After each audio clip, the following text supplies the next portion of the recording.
Technological difficulties challenge today's interview with Chico Harlan, the Washington Post Rome bureau chief. What follows is an edited video allowing you to watch this interview in its entirety. I'm excited to be here with Chico Harlan, who is the Washington Post Rome bureau correspondent for covering all things news and noteworthy in Italy. I think that we are now live on Temple Emmanuel's Facebook page, and I'm going to continue checking that on my phone as I ask you a first question. I'm so delighted that you are here with us and taking time out of what I have to imagine are crazy days. How are you doing? Doing okay. The lockdown in Italy has been going on for, I think, 16 days now. This was ordered by the government, of course, in response to the pandemic and the huge outbreak in Italy. And it's kind of like this living thing in itself, because the way you feel about it changes so regularly. Some days you think you got it figured out and it's okay to be cooped up, or, we're taking the little simple joys. And then some days it just feels like you can't even imagine doing it for another week, let alone for potentially months and months. So, generally my mood is way spikier right now than it normally is.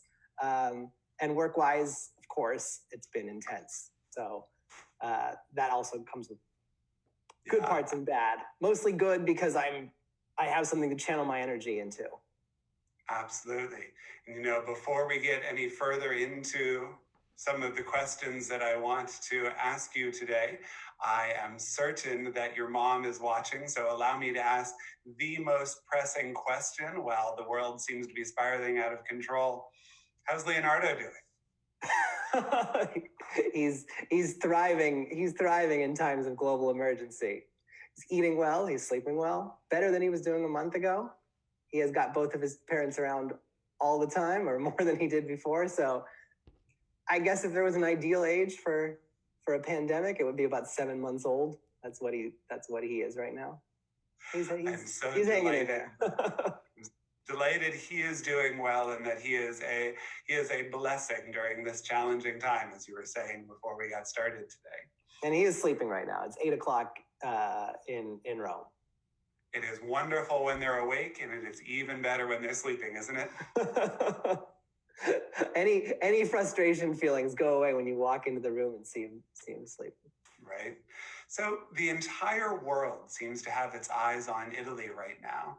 Describe your day-to-day life. Describe the people you're talking to, how they're feeling, how people are navigating this challenging time. A lot of the people I'm talking to are first of all by phone. I mean, it's not men on the street interviews, because those people aren't on the streets right now. So life is quite atomized in a way. Like every person is in their own apartment, and if they come out, it's very suspiciously with a high-tech mask and surgical gloves to go grocery shopping, and everyone keeps their distance from others. And then who am I talking to? Anyone from, today I was interviewing doctors in their 70s and even in their 80s who've come out of retirement to help with the medical emergency. I've been talking to a lot of, virologists who are like the new rock stars in Italy. But of course, for good reason, they are the ones that are trying to educate the public on this. And often what they say is really enough to make you feel despondent. Okay. You're telling us a little bit about the craziness of day-to-day life right now. And you mentioned you're only about 2 weeks in. Does anyone have a sense of timeline, or is it simply too fluid right now to be able to know? Too fluid. Italy is not yet at the peak, which for, in all the newspaper headlines, there's speculation about when they hit the peak, which basically means when does Italy see the crest, the maximum number of ongoing cases of the coronavirus.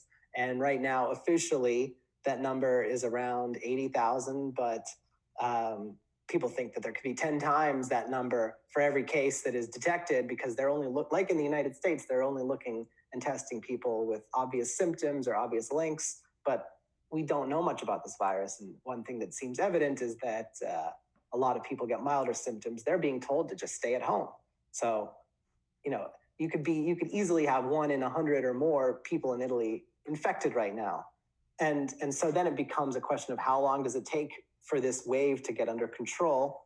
Surely months. The prime minister has said that it won't go through July 31st because there were rumors that it would. So he says before then, but some of the experts I've talked to think that that's unlikely and that it's going to go on for longer. And I think there's reason to think that even if Italy gets it under control because of the measures taken within its own borders, other countries will all be moving at different time rates, and that makes it harder for the world to get back to normal anytime soon. That's right. I imagine that 2 weeks into this, you are seeing some of the fallout. You're a bit ahead of the United States in terms of economic fallout. You use the word despondent, which I have to imagine is a pervasive feeling right now. Yeah. What is day-to-day life like? Are people really staying in their homes and heeding these warnings? Is there enough urgency now, or are people still? Yeah, I think there is. My sense from talking to many friends in the United States is that the mindsets in the country are still significantly different. In the U.S., it seems like people are still leaving their homes. They're in states even that have lockdowns, there's stores that remain open that clearly aren't just there for life-sustaining purposes. And in Italy, people are deadly serious about maintaining the rules. And what are the rules? The rules are you cannot leave your house unless you're going out for an emergency or to buy groceries or to go to the pharmacy. You're not really even supposed to go exercising outside. So the idea of taking a nature walk, you could face a €3,000 fine if you're out. And when you're out, you're supposed to carry a police form that states the reason you're doing so. At grocery stores, the lines go outside. People are standing 2-3 meters apart. They're all wearing N95 masks if they have them. My wife was at the grocery store earlier this week, and somebody opened her window, like second floor window above the outside, and applauded everybody for making a nice line. But there have been times I've heard where people have gotten really angry in these lines for being too close to one another. You're too close to me. People really are scared. They really are scared, and they don't want to take any chances. What are some of the more interesting experiences you've had, some of the more interesting interviews you've done? Give us a behind-the-scenes look at what it's like right now. Well, what is it like? I guess the most harrowing part has just been trying to learn more and talk to people working in the hospitals that are the most under strain, basically, that have collapsed, and talking to people in the hardest hit parts of Italy, where, I mean, it's a brutal reality, but when people are dying, they are in isolated areas in a hospital, typically, where visitors can't come because these are areas where you can't go. The virus is everywhere, and doctors need to contain those areas. So you die alone, and that is terrible. But just as terrible is for the family. Generally, they're going to be under quarantine, or maybe they're already sick themselves. So the burials are happening in Italy right now with no family members when it's a coronavirus victim. And even if those weren't the circumstances enforced by the virus itself, the government has actually banned funerals because, like weddings and like any other gathering, like sporting events, it brings too many people together. And I think especially with funerals, there would be the temptation to hug and to be close physically. And you can't do that right now. So that gives you an idea of the severity of Italy's lockdown. Anything that would bring more people together than necessary has been stopped. And still the virus continues to grow and grow and grow. But when it comes to the death of these people, it's quite a tragedy. Who are you listening to right now as you're conducting interviews, as you are navigating where good sources of information are coming from? Is it Are there certain scientists? Are there certain politicians you find have a good read of the situation? Who are you turning Um, First, scientists, and there were a few voices in the Italian science world that were at the beginning talking about this as a flu or a slightly more severe flu, and they have been kind of laughed out of the room at this point. The reality of how dangerous this virus is, especially for older people, but really, it's a societal danger when you have something that is so transmissible and that can cause such an overload for the health system. It's so evident in Italy that I don't think there's much disagreement about how dangerous that is for everybody. And the government here does not have anything close to what you see in the United States, where there's a debate about protecting the economy versus employing really draconian measures that stop the economy. Here, the economy has stopped, and the government has gotten flack for what it's done, but it's gotten flack for not being harsh enough. That's the debate. It's how it's been a competition among politicians over how absolute the crackdown should be on movement. And the people that I talk to a lot, even very measured scientists and politicians, are kind of worried about the United States because they feel like it's not adhering to the lessons of Italy, which should be pretty, and of China, which, the Chinese policies would be harder to replicate, but either way, they are out there. The United States is not the first country to be trying to tackle this, but it's not moving at a pace that is any faster than as if it was the first. So say a little bit more, if you would, about what you're seeing in hospitals. We're reading about a lack of ventilators, we're reading about a lack of bed space, and yet Italy is a massively developed first world healthcare system. How did this overwhelm so quickly? It's regional based. If I was to go to the hospital here in Rome right now, I could still get an intensive care bed. If I needed surgery, I could still get a surgery. That hasn't stopped here. But in the north of Italy, which is the hardest hit area and also the most industrialized and the wealthiest part of Italy, most prepared to cope with this, the hospitals there have been brought to their knees. And it's simply because the cases, because tens of thousands of people have been in need of intensive care. And when and the way that the coronavirus works is, for those who survive, it's a long battle. For those who die, they often die after 1, 2, 3 weeks on a ventilator. And so this huge backlog emerges. And what happens very quickly, and is probably already happening in New York, surely it's happened in Italy, is that more people need ventilators and beds and attention from doctors than there are those things. And the doctors are getting sick, and the nurses are getting sick. There's hospitals in Italy where 30% of the staff is now positive with the coronavirus. So the number of doctors goes like this, and the number of patients goes in the opposite direction, and you have a catastrophe. And then it's not just the people with the virus that get affected by that. If you want to deliver a baby, or if you need cancer treatment, or if you need, if you just need your quarterly checkup for HIV, or if you have, a broken bone, you not necessarily, you not only might not be able to go to a hospital, you might not want to go to a hospital because the whole thing has turned into a COVID ward. You might not even be able to get an ambulance. Ambulances in some parts of Italy used to come in 8 minutes. Now it takes an hour. So the whole system gets mucked up. And this is, again, in a part of Italy that is doing it as well as any part of Western Europe, probably as well as any part of the United States.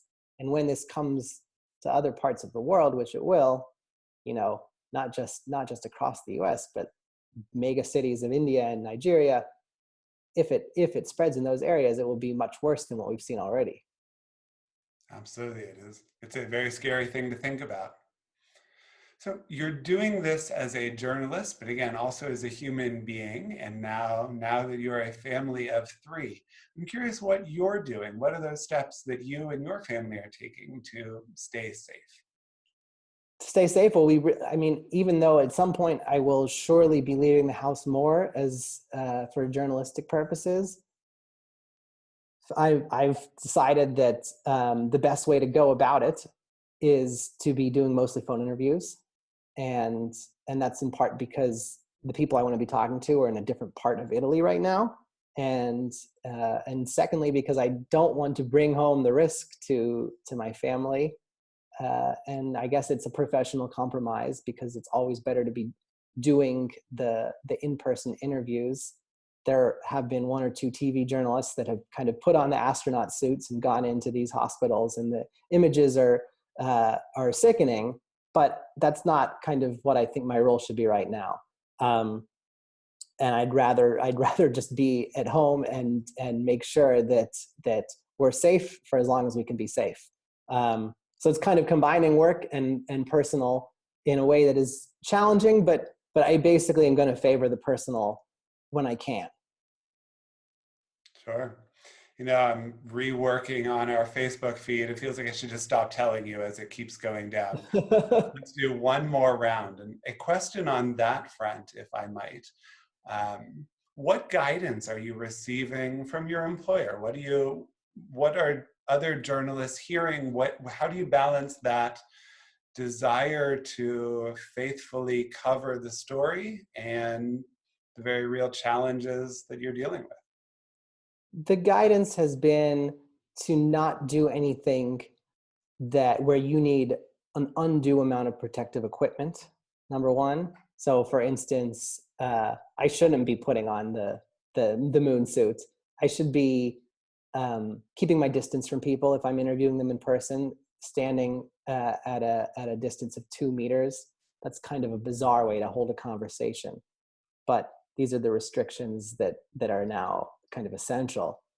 Um, but it can still be possible to develop and have intimate interviews with people over the phone. Sometimes trying to do video is better, and what I can do, because I'm talking to people over the phone, is write about people in different parts of the country all at once. So if I'm writing, for instance, about doctors that are leaving retirement to help, I don't have to physically be in one place. I can be talking to people all over Italy, and there are doctors like that all over Italy. So it kind of allows me to be a little bit of a bird in this, have an aerial view over the situation. And then maybe once we start learning more about the virus, and I have particular things that I want to tell and spend time doing it, which is also a luxury I don't really have right now, where I'm just trying to spin things off all the time, then it might make more sense to travel and be somewhere for a more immersive period.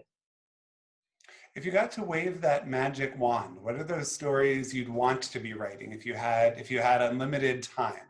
What are those things that you would want to be writing, or those facets of this virus that you feel are being undercovered? Well, I don't think it's being undercovered. I think parts of it are being um, underappreciated. And I think that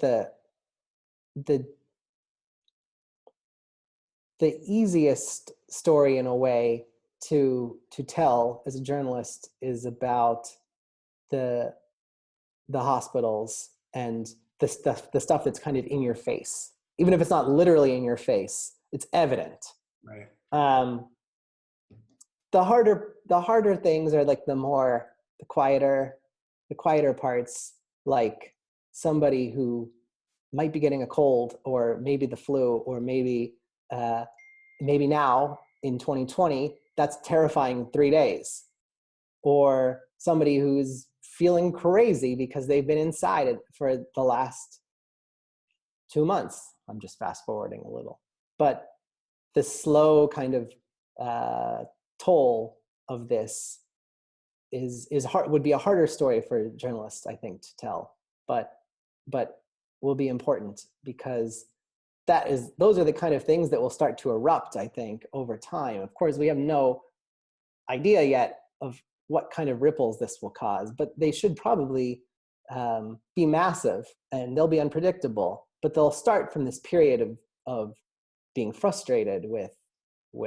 losing your normal life, and also from a point of frustration, maybe better word would be desperation economically. If people are losing their jobs by the millions, then that can't go on for long. People will be hungry, and people will need the reality to change. Probably they'll need that reality to change faster than it should change scientifically and medically. Sure.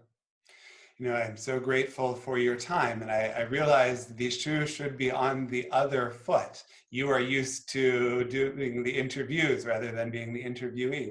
As I'm flying by the seat of my pants, what questions should I be asking you? What haven't we spoken about that's a big part of your life right now?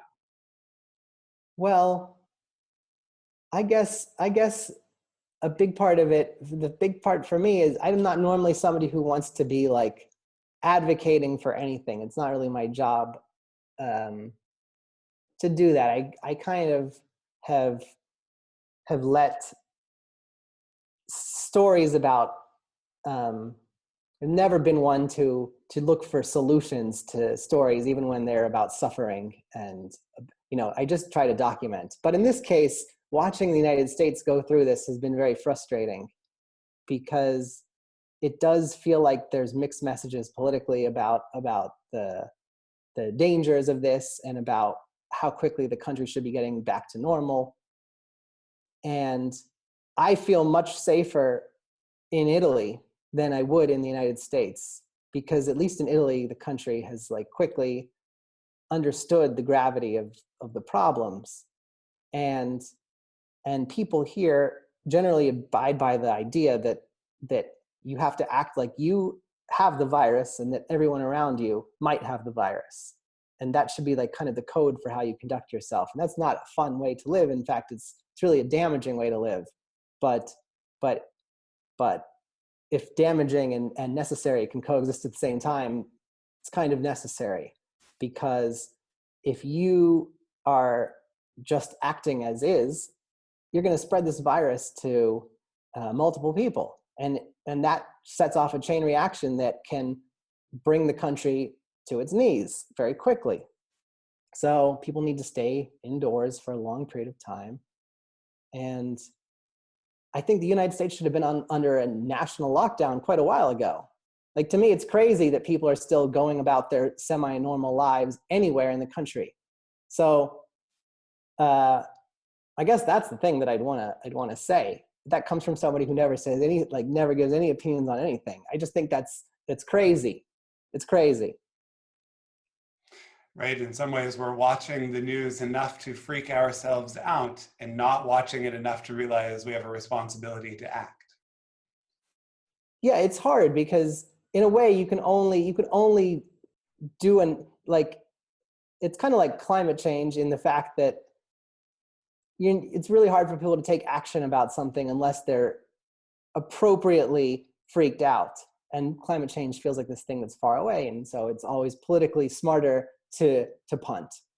And here, it's not a perfect comparison, because this comes at a much more on overdrive.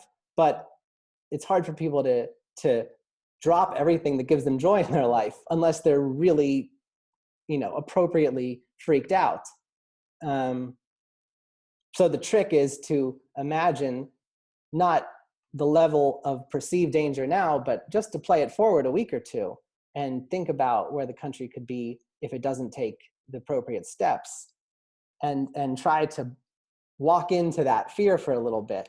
And it shouldn't be that hard, because you can look at a place like Italy as the example of a country that did act too late. And even there, the action that they took too late was extraordinarily forceful. And still, in terms of death toll, it's like two massive plane crashes every single day. So that it might be inevitable that this virus is something that a lot of people get this year all over the world, but the death toll becomes much lower if hospitals can care for everybody. And in northern, and you see it in Italy, because as hospitals have gotten more and more overrun, the fatality rate of this virus, which, the numbers really, we don't know enough to know the actual rate, but you can compare regions even in Italy, and the regions that are doing the worst with their hospitals have by far the highest fatality rate. So the disease is more survivable if fewer people have it at any one moment. It is, it's somewhat unique perhaps in that sense that, right, the actions of those who don't have it have a direct, quantifiable, measurable impact on the survival rate for those who do. Seems to come Yes. with a moral obligation, doesn't it? Yes, precisely.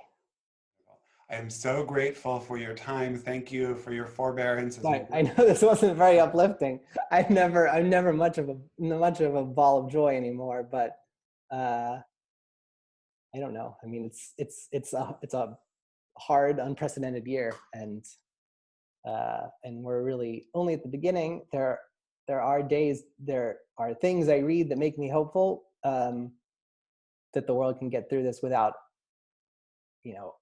a mass scale catastrophe. But it really does take.